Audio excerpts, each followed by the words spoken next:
COMW podcast. Today's episode, Trump's 11 negotiation techniques from Art of the Deal that actually work in real life. Welcome to the Deep Dive.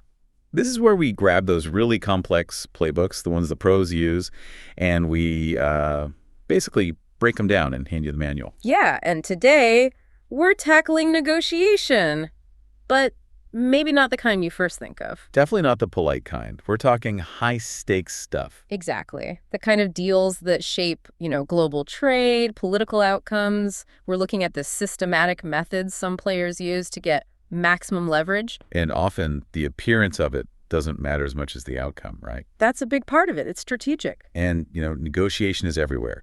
Asking for a raise, buying a house, even figuring out who does the dishes. Absolutely. Daily life. But what if we told you that a lot of the big headline-grabbing negotiations you see, they're actually following a script, a playbook that's been out there for decades? That's exactly what we're diving into today. We are going deep on the 11 core techniques from Donald Trump and Tony Schwartz's book, The Art of the Deal. And this isn't just theory, right? Not at all. Think of it as a field protocol. It's about applied psychology, power projection, stuff that's been used time and time again. So our mission here is to translate these maybe complex-sounding strategies into tools you can actually use. Right. We want to show you how these techniques work, how deals get structured this way. Partly so you can use them, maybe, but also critically so you can spot them when they're being used on you. Yeah, recognizing the pattern is half the battle. It makes seemingly chaotic actions suddenly predictable. Okay, I'm ready. This sounds like a massive knowledge upgrade. Where do we start? We start at the beginning with the absolute foundation, the biggest psychological move in the whole playbook. It's called thinking big. Thinking big. Okay, sounds straightforward, but I bet there's more to it. Oh, definitely. This is all about the initial anchor. You have to set an extreme first position. Extreme how? Like outrageously high. Your goal is to define the absolute ceiling of the negotiation, so high that anything you eventually concede still leaves you way ahead, but makes the other side feel like they won something huge. So it's perception management from the get-go. Totally. It's not just aiming high, it's aiming for a different galaxy, like you said before we started recording. The book emphasizes this. If you're going to think anyway, think big. Aim high, keep pushing. And the psychology behind that is it just resets the other person's baseline. Immediately. It's called anchoring bias. If I ask for something 10 times what I need, your brain instantly recalibrates what a reasonable middle ground looks like. So even when I pull back to something that's still amazing for me, they feel relieved. Exactly. They feel like they've achieved something, gotten a concession, just because it's so much less than that initial crazy ask. It plays right into how our brains perceive value. Okay, that makes sense. Do we have a real-world example of this? Oh, a perfect one. The U.S.-Brazil situation back in 2025. Specifically, the announcement about potential tariffs. Right, the 50% tariffs. Let's pause on that number for a second. Yeah, it's worth emphasizing. Typical U.S. tariffs are what? Low single digits, maybe 15% for something really sensitive. Yeah, 50% is. Yeah. That's not a negotiation starter. That's a business killer for entire sectors. Precisely. It would make huge chunks of Brazil's industrial exports totally uncompetitive overnight. It wasn't realistic economics. It was pure extreme anchoring, setting the absolute peak of potential pain. Okay, so that's the anchor number, but you hinted there was more to it. Yes. This is where thinking big gets really sophisticated. The anchor wasn't just the 50%, it was the reason given for it. The justification. How did they frame it? They didn't frame it as just a trade dispute, about balancing exports and imports. They tied it to much bigger things. Like what? Questions about democratic principles, claims of judicial overreach in Brazil, the overall political climate there, really fundamental stuff. Wow. Okay, so you take a trade issue and blow it up into a fight about values. Exactly. That's the advanced move. You connect the commercial threat, the tariffs, to these huge, almost existential political ideas. So it's not about steel prices anymore. It's about freedom or sovereignty. Right. It totally changes the scale. Suddenly, it's a global headline story about principles, not just dollars and cents. The other side, Brazil in this case, has to respond not just to an economic threat, but to this massive moral and political challenge. Which forces them onto a much bigger, more public stage. Maximum pressure, maximum visibility. Okay, that's a powerful opening move. Extremely. But it also creates a risk, doesn't it? You've made this huge, aggressive claim. Yeah, you're exposed. What if they call your bluff or things go wrong? Exactly. And that leads us straight into the second technique, protecting against risks, or maybe protecting the downside. Makes sense. Yeah. After thinking big, you need to cover yourself. Absolutely. It's structural self-preservation. The core idea is always plan for the worst case scenario. Trump apparently says something like, if I can live with the worst, the best takes care of itself. That's the essence of it. Before you make the big move, you figure out the absolute worst outcome and make sure you can survive it, politically, financially, whatever. And a key part of surviving is reversibility. Crucial. You never want to take risks you can't control, or, importantly, quickly undo if things go south. Okay, so let's look at that 2025 example again. What were the actual pressure tactics used? Were they reversible? Let's tick them off. Public criticism. Cost, 0. Reversible with one press release. Okay. Threatening to revoke diplomatic visas. A minor administrative cost. Yeah. Easily reversed by just issuing them again. Right. And the big one, the 50% tariffs. Threatened, but not actually implemented initially, right? Yeah. So totally reversible. They could cancel the threat or negotiate it down anytime. Precisely. Low cost, low risk, fully reversible actions for the negotiator. But the impact on the other side. Brazil, in this case. That wasn't low cost, was it? Not at all. That's the genius or the brutality of the asymmetric cost structure. The threat alone caused immediate pain for Brazil. How so? Think about it. Investor confidence drops, the currency might wobble, businesses relying on U.S. exports face total uncertainty. Sectors like auto parts, agriculture, they're immediately hit. So their clock starts ticking really fast while the negotiator's clock is barely moving. Exactly. The negotiator can maintain this maximum pressure almost indefinitely, with very little ongoing cost or risk. Meanwhile, the opponent is bleeding resources, facing political heat, dealing with economic fallout. The pressure just builds and builds on their side. That makes sense. But what about credibility? If you keep making huge threats and maybe backing down slightly, don't people stop taking you seriously? Doesn't it backfire eventually? That's a really important question, and the technique anticipates this. It's designed with a built-in win-win safety net for the negotiator's narrative. A safety net. How does that work? 2 potential outcomes, both framed as wins. Scenario 1, the opponent gives in. Okay, so Brazil makes concessions. Then the negotiator declares victory. Our firm resolve and tough negotiation brought them to the table. We protected our interests. Big win. Right. Obvious win. What's scenario 2? The opponent doesn't concede. If they hold firm, the negotiator shifts the narrative. Look, we tried diplomacy, we offered them a chance, but they were unreasonable, intransigent. So now, unfortunately, we have to take these strong actions, like implementing the tariffs, to protect our national interests, democratic principles, whatever the framing was. So either way, the negotiator looks strong and justified. They maintain their credibility regardless of the outcome. Exactly. The structure protects their reputation. They win the story, whether they win the specific concession right away or not. It's structurally very clever. Okay, so you've anchored high, protected your downside. Right. What's next? Time to go on offense. Precisely. Now you move to creating calculated chaos. This is technique number 3, maximizing options. Maximizing options.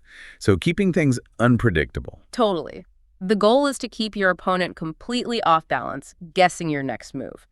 The book talks about never sticking to just one negotiation track. You keep lots of balls in the air. Like juggling. If they focus on one ball, you hit them with another one. That's the perfect analogy. It creates strategic uncertainty. The opponent can't just focus all their energy on defending against, say, the trade threat. Because something else might pop up. Right. Look at the Brazil case again. The pressure wasn't just the tariffs. It came from multiple directions almost simultaneously. Okay, let's map those out. What were the vectors? You had commercial, obviously, the tariffs. Then diplomatic, the visa threats, harsh public statements from officials. Then social media campaigns, releasing letters publicly. And finally, political activating allies in Washington, maybe in Congress, to apply pressure to. Wow. 4 fronts at once. Yeah. So if Brazil starts making headway arguing against the tariffs, suddenly the diplomatic heat turns up or a negative media story breaks. They can't consolidate their defense. They're constantly putting out fires on different fronts. Exactly. It fragments the response, keeps them reactive, prevents them from building any momentum. They're always playing catch up to yesterday's surprise. And is there something about being vague in this stage too? Absolutely central. That's the ambiguity tactic. The negotiator often never clearly states exactly what specific concession will make the pressure stop. They might say something broad like end political persecution. Right. Or restore fair market access. Very broad goals. But what does that technically mean? What specific law needs changing? What specific regulation needs rolling back? They don't say. They don't say. And that ambiguity is pure power. It means the negotiator retains total control over defining success. So they can declare victory after a tiny symbolic concession from the opponent if they want. Yep. Or if they sense the opponent is weakening, they can suddenly say, oh, that's not enough. We also need X, Y, and Z. The goalposts are constantly movable, defined only by the negotiator. So that sounds incredibly frustrating to negotiate against. Oh, it's designed to be. It maximizes psychological pressure alongside the practical pressures. Okay, so this calculated chaos, this ambiguity, it all relies on having real power behind it, right? Which leads us, I guess, to the next technique. Directly. Technique number 5, using your advantage. This is where the underlying, often disproportionate power comes into play. This feels like the foundation that makes the other tactics bite. It is. The core idea is simple. You negotiate best when you have something the other side absolutely needs, or even better, something they just can't live without. You need leverage. And the sources mention specific big levers the U.S. often holds. Yeah. 3 huge ones that apply in many global situations. The first is pure financial leverage. The power of the U.S. dollar. Exactly, because the dollar is the global reserve currency, and so much of international banking flows through U.S. systems like correspondent banks or SWIFT. U.S. financial sanctions have this massive, outsized global reach. So even if the U.S. sanctions a small company in Brazil, banks in, say, Germany might refuse to deal with them. Precisely. Just out of fear of losing their own access to the U.S. financial system, it's this invisible web of control that's incredibly powerful when activated. People don't always see it until it hits them. Okay, that's potent. What's the second lever? Commercial leverage. Simply the size and importance of the U.S. market. We mentioned the $31 billion in Brazilian industrial exports targeted by those 50% tariffs. Right. Losing access to that market, especially for high-value manufactured goods, is a huge blow. Can Brazil find other markets? Sure, maybe, over time. But replacing that volume quickly, finding buyers, meeting different regulations, setting up new logistics. It takes years and massive investment. It can't be done overnight. Exactly. So the threat of losing access is immediate and existential for specific industries. It forces them to pressure their own government. Okay, financial, commercial. What's the third one? It feels very modern. It is. Technological and jurisdictional leverage. Meaning? Think about the giant tech platforms. Google, Meta, Twitter, now X. Where are they based? Mostly the U.S. Right. They operate under U.S. law, U.S. jurisdiction. So if a foreign court or regulator makes a decision that impacts these companies, say a ruling Brazil's judiciary makes, the U.S. negotiator can frame that as an attack on American companies. Exactly. An attack on American free speech principles, even. This instantly creates a justification for the U.S. government to step in and apply pressure. And the threat of, say, limiting those platforms' operations in the target country, that creates huge domestic pressure. Immense social and political pressure. And the negotiator achieves this without firing a shot, just by leveraging the existing tech infrastructure and legal framework. Wow. So you combine those 3, financial, commercial, tech, jurisdictional. And you create this overwhelming sense that resisting is futile, that making the deal, even on unfavorable terms, is actually in the opponent's own best interest. You're fundamentally changing their calculation of pain versus gain. You're reshaping their reality. That's a good way to put it. And often, reshaping reality involves taking the whole thing public. Which brings us nicely to technique number 6, increasing visibility. Taking the negotiation out of the back rooms and onto the world stage. Exactly. This is about narrative control, making the negotiation a public spectacle, often driven by the media. The book says something about the press always wanting a good story. And even bad press is good press. Yeah, the idea is that any publicity keeps the issue front and center. Exaggeration is seen as an effective tool for promotion, even if it generates criticism.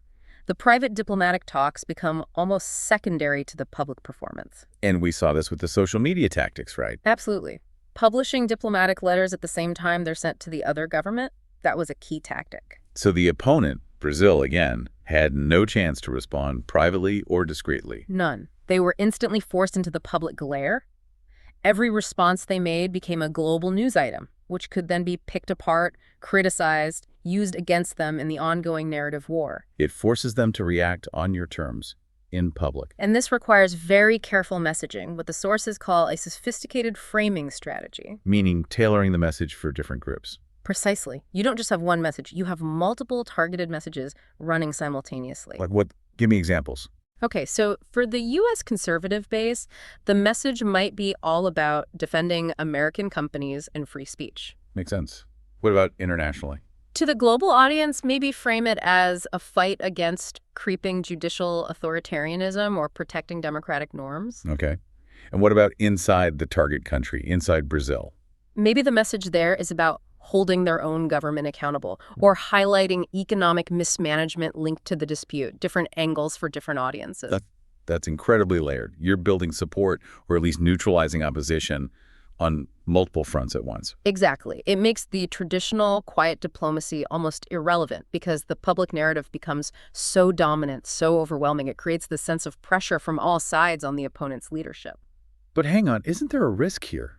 Playing things out so publicly, so aggressively. Doesn't that burn bridges? That's a very important counterpoint. Yes, it's a huge risk long term. While incredibly effective for winning a specific negotiation now, this kind of high visibility aggression can breed deep resentment. And push countries to look for alternatives. Definitely. It could accelerate trends like de-dollarization or encourage countries to build stronger alliances outside the traditional U.S. sphere. It's powerful, but it absolutely comes with potential long-term costs to relationships and influence. So a tool for winning the battle, maybe not the war. That's a fair way to think about it. It prioritizes the immediate deal. Okay, so we've gone through the anchoring, the defense, the multi-front offense, leveraging power, controlling the narrative. What happens when it's time to actually close the deal, the end game? Yeah, how do you transition from maximum pressure to actually finding an agreement? This is where timing and psychology are key. The manual suggests that after the opponent truly understands, you can inflict real, sustained pain. That's the moment to offer them an off-ramp. An off-ramp that looks like a mutual victory. Exactly. You offer a path that lets them save face, declare some kind of win, even if it's mostly symbolic for them. The psychological relief factor again. After facing the 50% tariff threat, the visa cancellations, the public shaming, just getting back to normal feels like a win. Absolutely. The relief from that maximum pressure makes almost any subsequent agreement seem generous, seem reasonable, even if the actual terms are still heavily skewed in the negotiator's favor. It lowers their resistance to concessions they wouldn't have considered before the pressure started. Precisely. And look at the process details in the 2025 case. Who initiated the key phone call to de-escalate? The U.S. side, according to the sources. Right. They controlled the timing. They established a formal process, designating a specific envoy. Marco Rubio was mentioned. They even set up back channels using personal contacts. So they weren't asking for talks, they were dictating the structure of the talks. Total control of the process. Right. And this structure perfectly sets up the application of two more techniques: fighting to the end and using time pressure. Together, they create what the sources chillingly call the asymmetric win-win. Asymmetric win-win. Just the name tells you something's up. Let's break that down. What does it look like in practice? Okay, let's game out the two main possibilities from the negotiator's viewpoint, starting from that point of maximum leverage. Scenario 1. An agreement is reached. The tariffs are removed. Okay, so the negotiator looks like they compromised, they showed goodwill. Right, they remove the punishment. But what do they actually give up? Nothing. They didn't create themselves in the first place with the thinking big anchor. Exactly. They're just taking away the pain they inflicted. The opponent, Brazil, basically just gets back to where they were before the crisis started the status quo ante. But in return for that relief, they have to give real concessions. That's the asymmetric part. The opponent makes tangible concessions. Maybe it's better access for U.S. farm products. Maybe it's changes to regulations that benefit U.S. tech companies. Maybe some political adjustments. Real, concrete gains for the negotiator. So the negotiator gets something real. The opponent just gets relief from artificial pressure.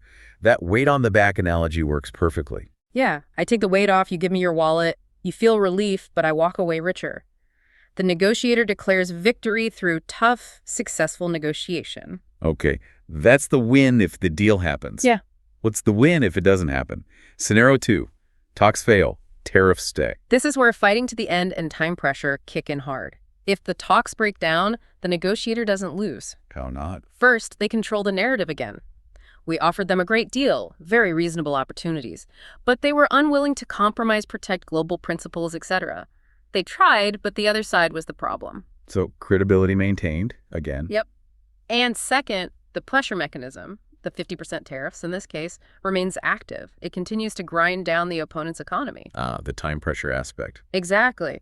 The opponent's situation gets worse every day. The tariffs are in place. Their economy suffers. Political pressure mounts internally.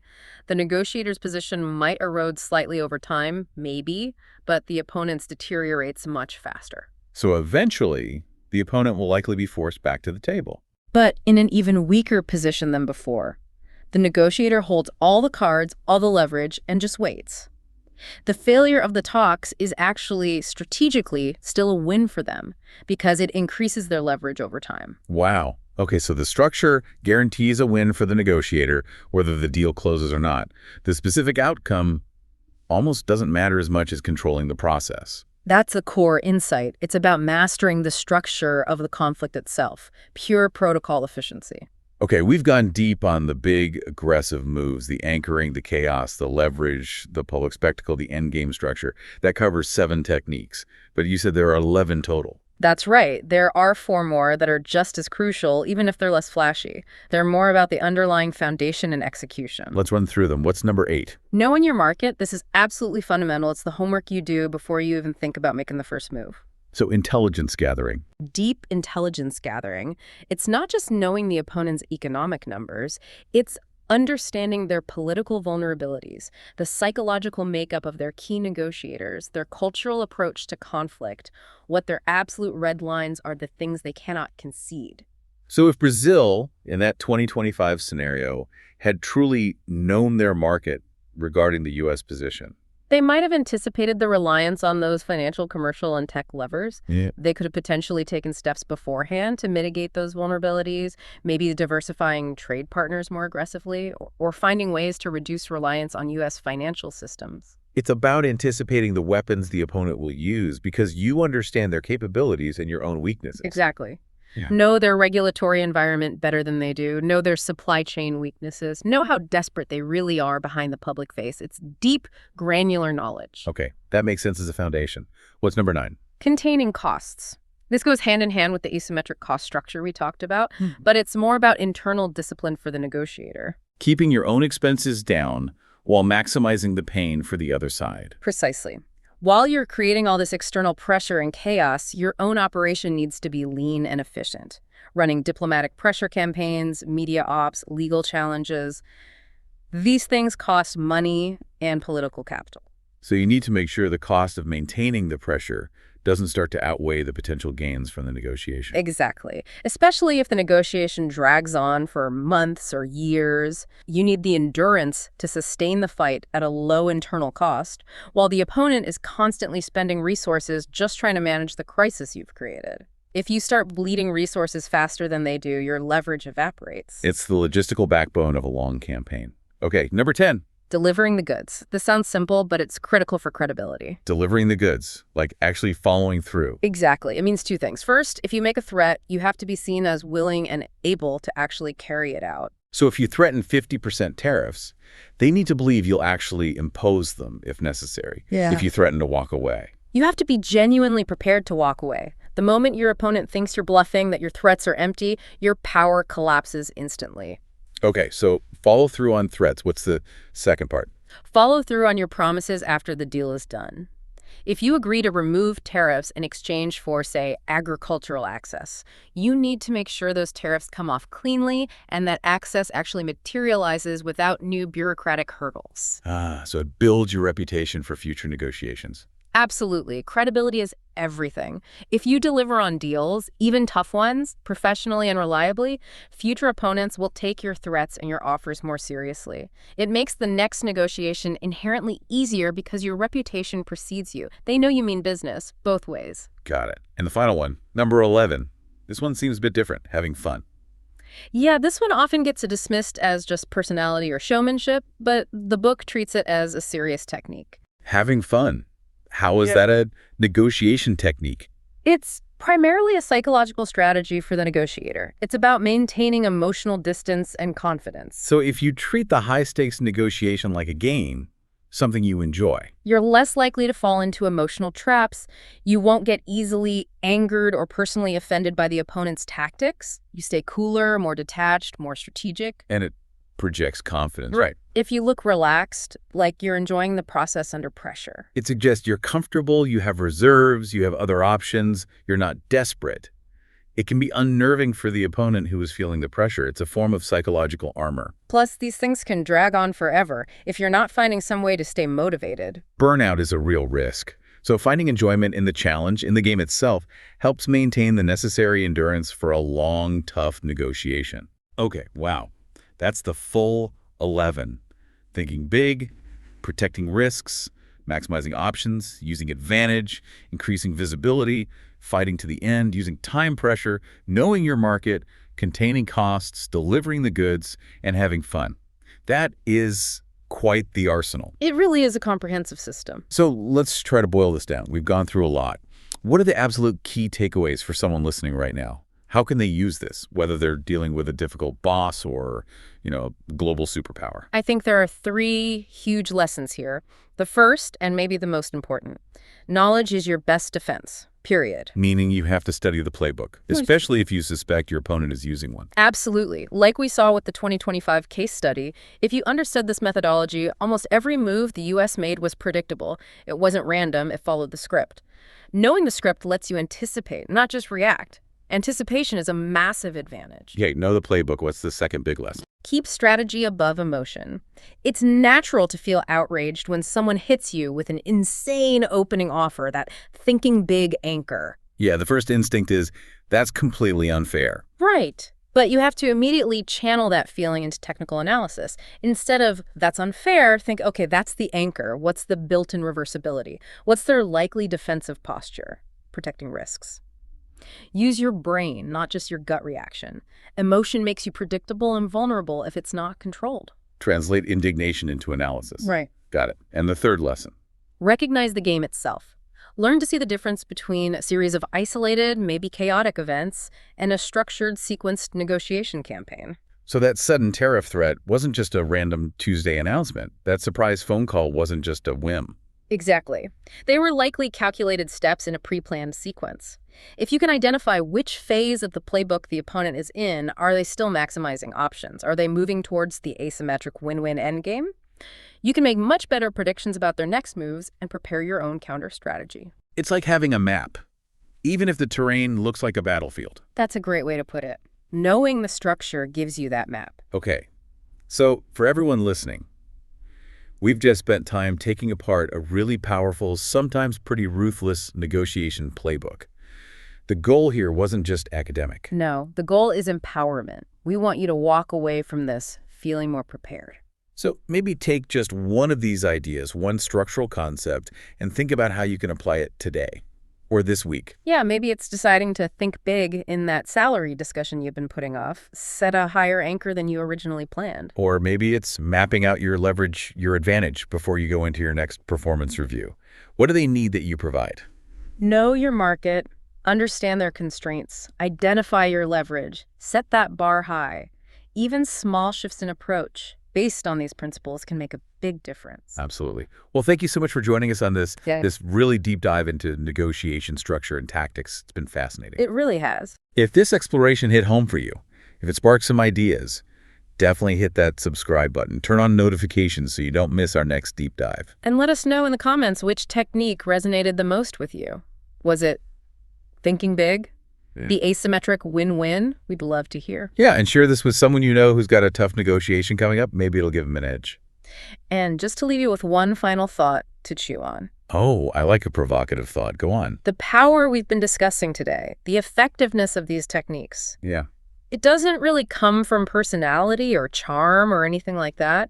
It comes from the raw efficiency of applied structure. Structure and understanding psychology. Deeply understanding human psychology and how people react to certain pressures and frameworks. The structure itself is designed to generate a favorable outcome, almost regardless of the ethics involved. The system works because it anticipates and exploits predictable human responses. That's Sobering, but important to understand. It really is something to think about. And of course, just a quick reminder, this has all been for educational and informational purposes. It's definitely not a substitute for professional advice if you're dealing with real business, financial, or legal negotiations. Always consult with experts for your specific situation. Good point. Okay, thank you again for tuning in and learning with us. Yeah, thanks everyone. We'll catch you on the next deep dive. Thanks for tuning in. If you found this podcast helpful, please leave a like and subscribe to our channel for more content like this. Do you have any questions or want to suggest a topic? Just let us know in the comments. See you in the next episode. See you later.